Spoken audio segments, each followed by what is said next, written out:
Hi, it's Ftrhstry, remembering the next 100 years. We're going to talk about Starship today, why it changes everything, why it's like the Model T of space. What's a Model T? Is that first car made by the Fords in like the 1920s or something. In the 2020s, the beginning of the space explosion is heralded by Starship, which is a giant Earth rocket made by SpaceX, designed to launch 100 tons of stuff into either orbit or a trajectory to land on the moon or the Mars or the moons of other planets.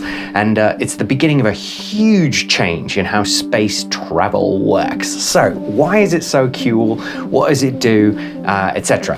One, it's so cool because it's vastly cheaper than any other rocket. It's bigger than any other rocket, and it's got more power than any other rocket. It's slightly taller than the Saturn V, which was the previous reigning champion, so it's the biggest flying machine humans ever built, which is pretty cool right off the bat. But then it's got twice as much thrust as the Saturn V, which is how it moves 100 tons of stuff into space. Saturn V could take about like 46 tons of stuff to the moon. Pretty good, but that only ended up being enough for like 3 people to go and come back somewhere. Starship, if it worked correctly, could have dozens of people in it, because a person needs at least a ton of stuff to support them in space. Like if you really pushed it, maybe you could get almost 100 people. You know, it might be quite cramped, but anyway, you could do that. And the way it's so much cheaper, like 100 to 1,000 times cheaper than its next competitor, sorry Boeing, is that it's reusable. So they can bring back the initial boosty stage, and they bring back the actual Starship bit at the top. They bring back almost all of it. Actually reckon in the early days there were some bits that they couldn't quite bring back, but they're increasingly bringing more of it back, and the more they can bring back, the more they can reuse. Here in the 2120s, this seems like blindingly obvious, like of course you would do that. But in the 2020s, it's a bit of a revolution. It's actually sort of something that no one ever did before. And because nobody ever did that, what you ended up having was like a super expensive mission to do anything at all. And that meant that like all the bits had to be light, all of them had to be super designed to fit into these small spaces. So then the cost of launching even one thing became prohibitively expensive. The planning process took years and years, sometimes decades. Like NASA's competition for the Starship, the Space Launch System, I believe it's called, has been in development for over a decade in the early 2020s. It's estimated to cost $1.5 to $2 billion per launch. That's a bit much, given that the Starship's going to crank in at around $10 million a launch.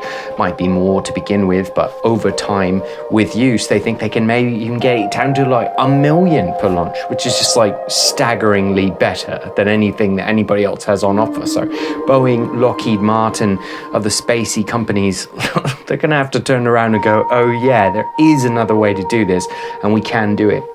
And that's why I say Starship is like the Model T, because other companies will get on board. There's no like physical law that SpaceX is executing that some other company can't. So other companies will eventually build these massive reusable rockets.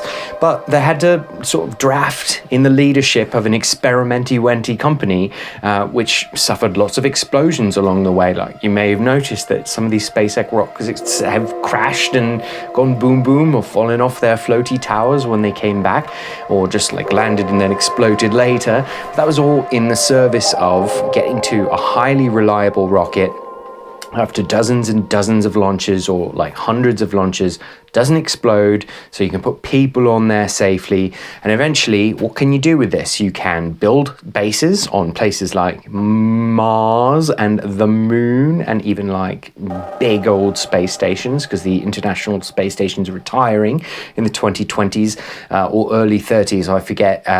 But you can make much, much bigger ones. If you can get like, 50 people, 100 people up there at a time, you can start having like massive space hotels. And this, as a result, is the linchpin technology. This is the keystone that opens up this just entirely new world of development, because there's all this stuff that we couldn't send because it was just too expensive. You weren't going to send like a llama to Mars because it just like wasn't cost effective. But now you can. Not that you probably would just yet. You'd probably want to send like, a llama pen with space protection before you sent the llama.